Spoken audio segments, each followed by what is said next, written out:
दुलाराय बर' फरायसा आफादा बर' माहारिखौ बर' रायजो राजाखौ खावलायदों आरो नैबे समाव जों नुदों जुदि नायोब्ला दा एनडिएनि जयन्त बसुमतारिया खोब मोनसे मोजां पजिशनाव दङ एज ए एबसु जानानै आरो एकर्ड सिगनेटरि जानानै जाय माने हानजाया जाय केन्डिडेटआ बा जाय बिजाथिया एकर्डखौ लानानै माहारिखौ लानानै हाबा मावगोन बिनि थाखाय दुलाराय बर' फरायसा आफादा जेब्लायबो थागोन दुलाराय बर' फरायसा आफादखौ नाङा फाङा जाय सुबुङा दुलाराय बर' फरायसा आफाद बाक्सा जिल्लानि नंखायानो जों नुफेराखै जों मोनबोफेराखै जोंनियाव रेकर्डआवबो गैया दुलाराय बर' फरायसा आफादनि मुं लानानै बा मुं सुहोनानै बे जयेन खालामनाया माने खोब दुखुनांथाव आरो लाजिथाव आरो बेबायदिखौ जाहाथे फिन खालामा आरो इयुनाव जुदि बेबायदि हाबाफारि बा बेबायदि बांसावनाय लानाय जायोब्ला बिनि सायाव माने नांगौ बायदि बेबस्थाखौ जों लागोन जों नुदों सालबारि जिल्ला बिपिएफ फेसबुक पेज आरो मोनसे आइ लाभ बिपिएफ पेज ससियेल मिडियानि गेजेरजों गोबां मोनसे भाइराल जानाय जे बेवहाय लिरदों जे बाक्सा जिल्लानि माखासे मावथिफोरा बिपिएफआव जयेन जानाय दा बे नंखाय बाथ्राखौ फोसावनायनि थाखाय बे बिपिएफ आइ लाभ बिपिएफ पेज सालायगिरि आरो जे सालबारि जिल्ला बिपिएफ बे पेजखौ जाय सालायग्रा बेखौ जोङो निन्दा खालामदों बे गनायथावै आरो बे नंखाय बाथ्राखौ जाहाथे फोसावा बेनि थाखाय जोङो गोख्रों रावजों बाक्सा जिल्ला दुलाराय बर' फरायसा आफादनिफ्राय गोख्रों रावजों बिथांमोनखौ बुंनो नाजायो मानो होनबा बे बिथांमोन जायफोर बेवहाय जयेन जादों ना नाम होदों ना डिजिगनेसन होदों ना जोङो बाक्सा जिल्लाया जोङो बेखौ सिनायो ना जोंनि दख'रा आफादा सिनायो ना जोंनि दालाइसा आफादा बेखौ सिनायो दा बिनि थाखाय खावलायगोन बिपिएफ हान्जा जिहेतु मोनसे राजखान्थि हान्जा बिथांमोना राजखान्थि खालाम जोंहा बुंनांगौ गैया नाथाय नैबेबायदि सोरनिबा माने माहारियारि आफादखौ एबसु बायदिखौ मुं सुनानै राजखान्थि खालामनायनिफ्राय जाहाथे जानगाराव थायो आरो थगायनाय बेबायदि पेजआव होलाबायनानै थगायनानै जायखौ मायखौ बरनाम होनायनिफ्राय जाहाथे जानगाराव थायो जों बेखौ खावलायगोन मानो होननानै बुङोबा दुलाराय बर' फरायसा आफादा 2020 मायथाइनि 27 जानुवारियाव मोनसे एकर्ड खालामदों जथायै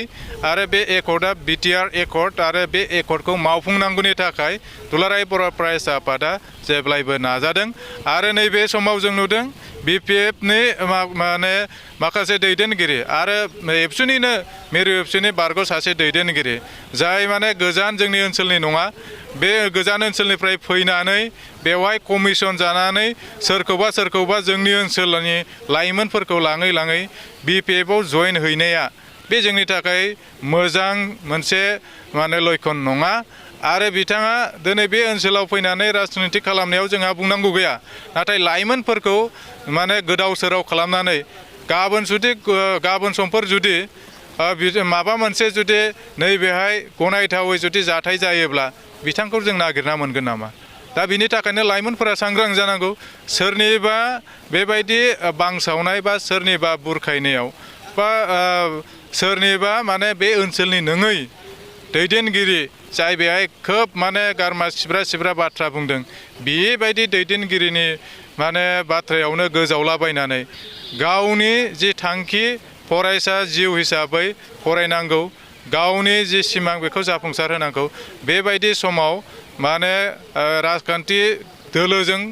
माने बांद्राय जयेन जानाया मोनसे मोजां नङा आरो बेखौ जाहाथे बन्द' खालामो बेखौ खावलायबाय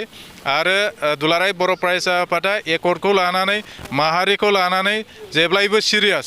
आरो बिनि थाखाय जों नुदों 10 बोसोर गावनि गेजेराव जोङो माने गोरोबलायैनि थाखायनो खौसे जानो हायैनि थाखायनो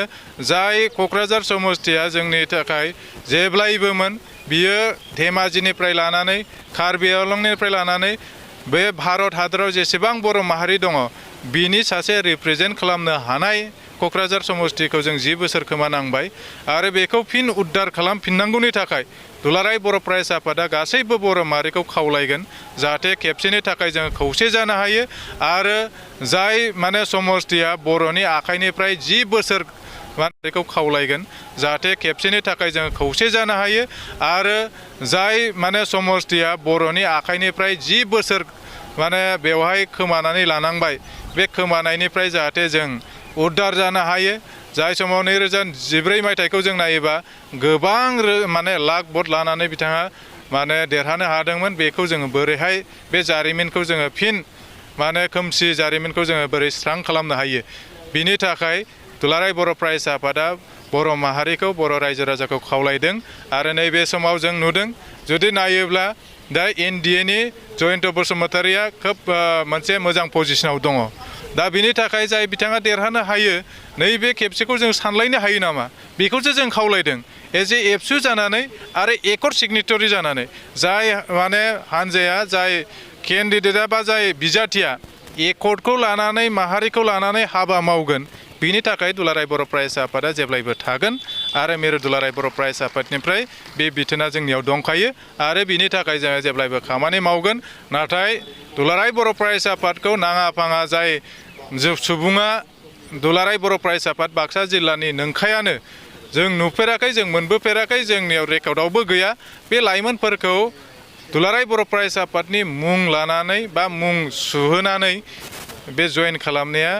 माने खोब दुखुनांथाव आरो लाजिथाव आरो बेबायदिखौ जाहाथे फिन खालामा बिपिएफ आइ लाभ बिपिएफ पेज आरो बे सालबारि जिल्ला बिपिएफ बे पेजआव जाहाथे बेबायदि होनायखौ जोङो